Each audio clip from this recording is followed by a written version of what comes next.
Na Rua das Palmeiras, no coração da antiga São Paulo, existe um casarão que o tempo se recusa a derrubar. Suas paredes de taipa de pilão guardam um segredo que nem mesmo a Lei Áurea conseguiu libertar.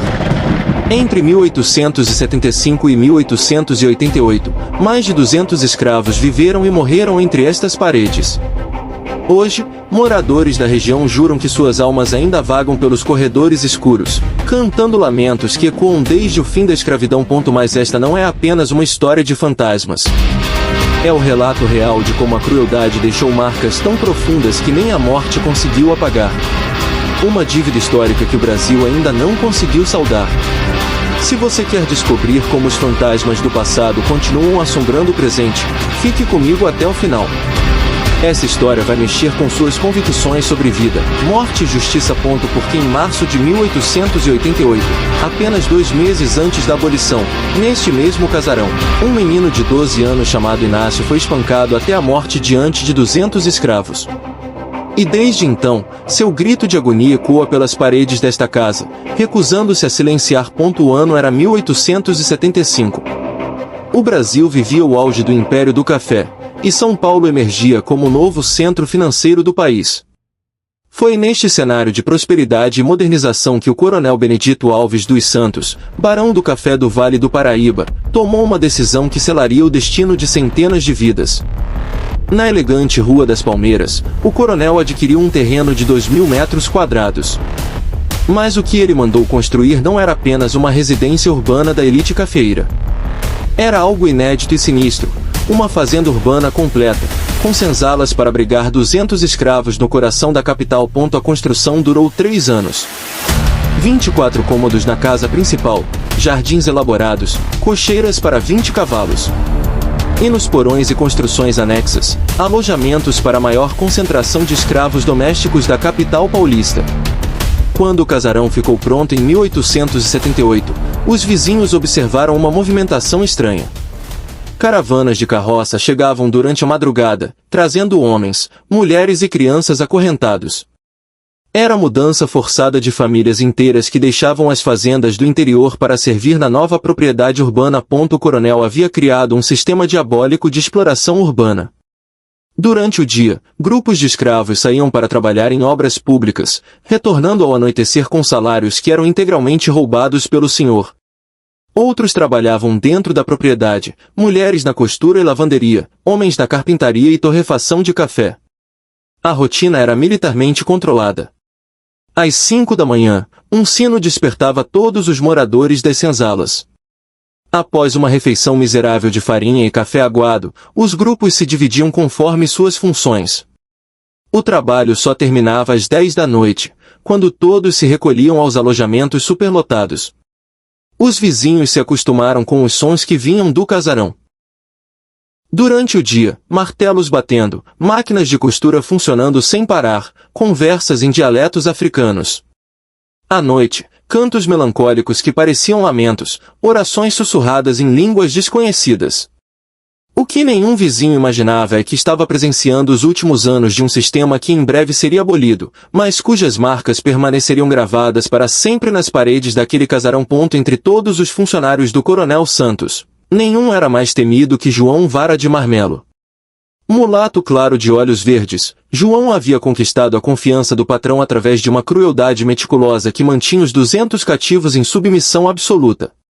João dormia em um quarto estrategicamente construído entre a Casa Grande e as senzalas, de onde podia vigiar qualquer movimento suspeito. Sua especialidade era descobrir conspirações antes mesmo que elas se formassem. Bastava um olhar diferente, uma conversa sussurrada, um gesto de descontentamento para que sua atenção se voltasse para o suspeito. O instrumento de trabalho de João era uma vara de marmelo de 1,5 m, polida pelo uso constante. Diferente dos chicotes de couro usados nas fazendas, a vara não cortava a pele, mas quebrava ossos com precisão cirúrgica. Cicatriz some, osso quebrado ensina para sempre, costumava dizer. Em março de 1888, apenas 2 meses antes da abolição, João descobriu uma tentativa de fuga planejada por 15 escravos. O líder era Benedito Angola, um homem de 40 anos que sabia ler e havia organizado meticulosamente o grupo. O plano era simples. Durante a festa de São José, Quando a família estaria na igreja, eles fugiriam em direção ao Porto de Santos, onde embarcariam em navios para outros países. A descoberta do plano desencadeou a punição mais brutal já vista no casarão. João Vara de Marmelo decidiu fazer um exemplo que jamais seria esquecido.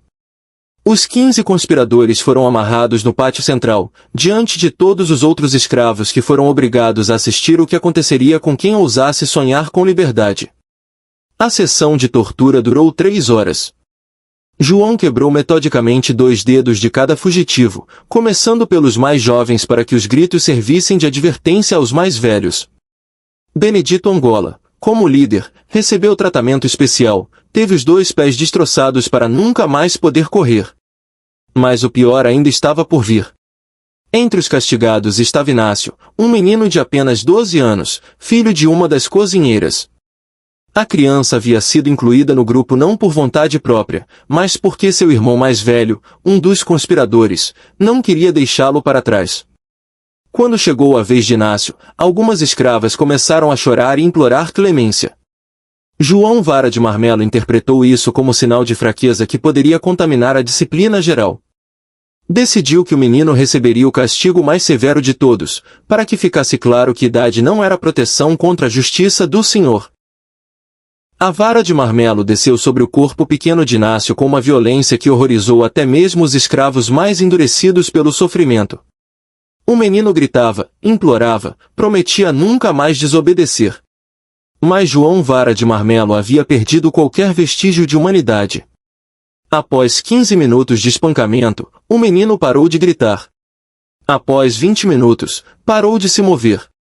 Após meia hora, João finalmente percebeu que estava batendo em um cadáver. A morte de Inácio causou um silêncio sepulcral no pátio.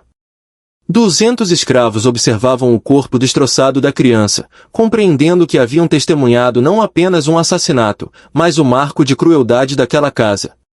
João Vara de Marmelo, sem demonstrar qualquer remorso, ordenou que o corpo fosse enterrado no quintal para servir de adubo para as roseiras da senhora. Em seguida, determinou que os outros 14 sobreviventes continuassem trabalhando normalmente, como se nada tivesse acontecido.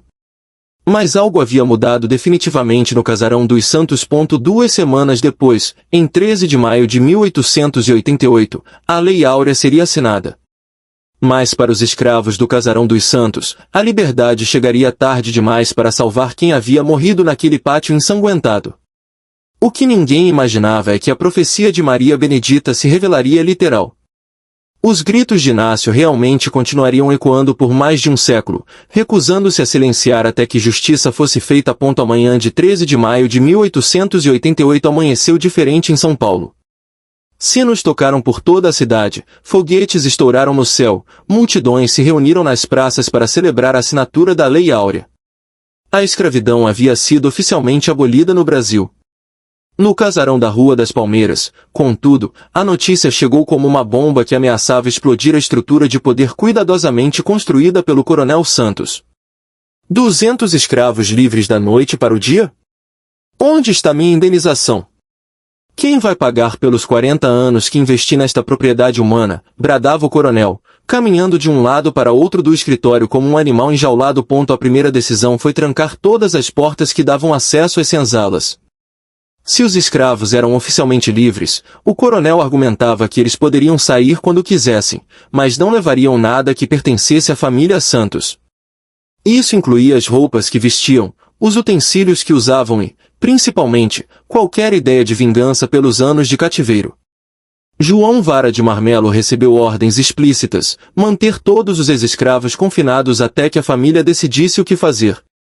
Eles podem ser livres pela lei, mas esta ainda é minha propriedade. Enquanto estiverem aqui, obedecem às minhas regras, determinou o coronel. Durante 3 dias, os 200 ex-escravos permaneceram trancados nas senzalas, recebendo apenas água. A família Santos esperava que a fome os forçasse a aceitar um acordo que os manteria trabalhando em troca de comida e moradia, agora como empregados ao invés de escravos. Mas a estratégia teve um efeito oposto ao esperado. A fome, ao invés de quebrar a resistência, despertou uma revolta que vinha sendo represada há décadas. Na madrugada do terceiro dia, liderados por Benedito Angola, que ainda mancava devido aos pés quebrados por João Vara de Marmelo, os ex-escravos arrombaram as portas das senzalas e invadiram a Casa Grande. O que se seguiu não foi exatamente uma rebelião violenta, mas uma busca desesperada por dignidade. Os ex-escravos tomaram a cozinha, a despensa, o salão principal. Pela primeira vez em suas vidas, pisaram nos tapetes persas, sentaram nos sofás de veludo, tocaram nos cristais e porcelanas que haviam polido durante anos sem poder usar. A família Santos, aterrorizada, trancou-se no segundo andar e enviou um mensageiro para chamar a polícia. Mas as autoridades, ainda confusas com as implicações da Lei Áurea, não sabiam exatamente que crime estava sendo cometido. Afinal, se os escravos eram agora oficialmente livres, eles tinham o direito de circular pela casa onde moravam? Foi neste momento de caos e indefinição legal que a tragédia final se desenrolou. Maria Benedita, a escrava que sabia escrever, havia subido ao sótão procurando papel e tinta para documentar aquele momento histórico. Em sua pressa e emoção, derrubou uma lamparina que incendiou rapidamente os tecidos e papéis armazenados no local. O fogo se espalhou com velocidade impressionante. O sótão, que servia como depósito, estava cheio de materiais inflamáveis acumulados durante anos. Em poucos minutos, chamas e fumaça tomaram conta de todo o terceiro andar do casarão. 8 ex-escravos que estavam explorando os cômodos superiores foram pegos de surpresa pelo incêndio. As escadas de madeira, já tomadas pelas chamas, impossibilitaram a fuga. Eles morreram asfixiados, ironicamente no momento em que experimentavam pela primeira vez na vida a sensação de liberdade. Entre os mortos estava o próprio Benedito Angola, o líder que havia sobrevivido às torturas de João Vara de Marmelo, mas não conseguiu escapar do incêndio que simbolicamente consumiu suas primeiras horas de liberdade.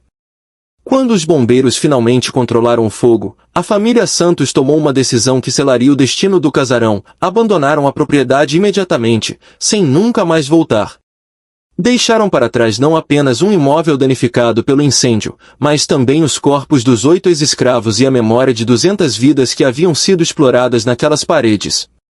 O casarão da Rua das Palmeiras tornou-se, a partir daquele dia, uma casa abandonada. Mas os vizinhos logo descobririam que abandonada não significava vazia. Muito pelo contrário. As almas que sofreram naquelas paredes estavam apenas começando a se manifestar. Nos meses que se seguiram ao abandono da família Santos, o casarão da Rua das Palmeiras começou a manifestar os primeiros sinais de que algo extraordinário estava acontecendo entre suas paredes queimadas. Dona Carlota Mendes, que morava na casa ao lado, começou a ser acordada todas as noites às 3 da manhã por cantos que vinham do casarão vazio. Não eram cantos aleatórios, eram os mesmos lamentos em dialetos africanos que ela escutava quando os escravos ainda viviam lá. Em dezembro de 1888, o comerciante português Manuel Tavares decidiu alugar o casarão para usar como depósito de grãos. O preço estava irresistível, a propriedade estava sendo oferecida por 1/10 do valor de mercado. O episódio que finalmente fez Manuel desistir aconteceu numa noite de janeiro de 1889. Ele havia decidido dormir no casarão para tentar descobrir a origem dos ruídos. Por volta da meia-noite, foi despertado por vozes que conversavam em português, mas com sotaque africano. Manuel conseguiu distinguir frases como: "Amanhã é dia de fuga, e vamos pelo quintal." Armado com uma espingarda, desceu para investigar. Encontrou todos os cômodos vazios, mas sobre a mesa da cozinha havia um papel com uma lista de nomes escrita a carvão. Eram exatamente os nomes dos 15 escravos que haviam tentado fugir em março de 1888 e foram brutalmente castigados por João Vara de Marmelo. No topo da lista, destacado, estava o nome: Inácio, 12 anos. Manuel Tavares abandonou o casarão na manhã seguinte e nunca mais voltou. Hoje, em 2024, 136 anos após a abolição, o casarão dos Santos continua de pé na rua que agora se chama Rua dos Direitos Humanos. A mudança de nome foi aprovada em 2018 como parte de um projeto de reconhecimento dos locais históricos relacionados à escravidão em São Paulo. O prédio foi tombado pelo Patrimônio Histórico em 2010, mas permanece sem uso definido. Várias tentativas de restauração foram iniciadas e abandonadas após os operários relatarem os mesmos fenômenos descritos há mais de um século, ferramentas que desaparecem, acidentes inexplicáveis e a sensação constante de estarem sendo observados. Os moradores atuais da região desenvolveram uma relação peculiar com o casarão. Sabemos que eles estão lá, explica Dona Rosa Pereira, de 67 anos, que mora na casa vizinha há 40 anos. Não incomodamos eles, eles não incomodam a gente. É um acordo tácito. Mensalmente, um grupo de ativistas negros realiza uma cerimônia no portão do casarão, depositando flores e acendendo velas em memória dos escravos que viveram e morreram ali. Durante essas cerimônias, vários participantes relatam experiências espirituais intensas, como se os espíritos dos escravos estivessem finalmente recebendo as homenagens que lhes foram negadas em vida. Em 2019, a neta de Maria Benedita conseguiu localizar e recuperar o diário que sua avó havia escondido nas paredes do casarão. As anotações, preservadas milagrosamente por mais de um século, revelaram detalhes inéditos sobre a vida dos escravos urbanos. Uma das últimas anotações, datada de 12 de maio de 1888, um dia antes da abolição, dizia: "Amanhã seremos livres pela lei dos homens, mas alguns de nós já estão presos para sempre pelos sofrimentos que vivemos aqui. A liberdade do papel não apaga a dor da alma." Maria Benedita havia previsto com precisão surpreendente o que aconteceria no casarão. Em 2023, a Prefeitura de São Paulo anunciou um projeto para transformar o casarão em um memorial da escravidão urbana, o primeiro do tipo no Brasil. Curiosamente, desde o anúncio do projeto, os fenômenos paranormais diminuíram significativamente, como se os espíritos dos escravos estivessem satisfeitos em saber que suas histórias seriam contadas oficialmente. O casarão mal-assombrado dos Santos ensina uma lição que o Brasil ainda está aprendendo. Não existe país que consiga se desenvolver plenamente enquanto não fizer as pazes com seus fantasmas históricos. Algumas feridas são profundas demais para cicatrizar sozinhas. Elas precisam ser tratadas com reconhecimento, justiça e memória. 200 escravos viveram naquelas paredes.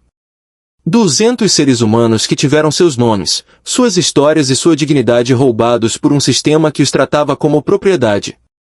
Hoje, 136 anos depois, suas vozes finalmente estão sendo ouvidas. Se esta história mexeu com você, compartilhe para que mais pessoas conheçam a verdade sobre nosso passado. Porque só enfrentando os fantasmas da história é que podemos construir um futuro onde eles possam finalmente descansar em paz. O Casarão dos Santos não é apenas uma casa mal-assombrada. É um monumento vivo à memória de quem foi esquecido pela história oficial. Um lembrete de que a justiça atrasada ainda é justiça necessária. Deixe seu like se você acredita que essas histórias precisam ser contadas. Compartilhe para honrar a memória de quem não teve direito à história oficial. E se inscreva no canal para conhecer mais segredos que a elite brasileira tentou esconder.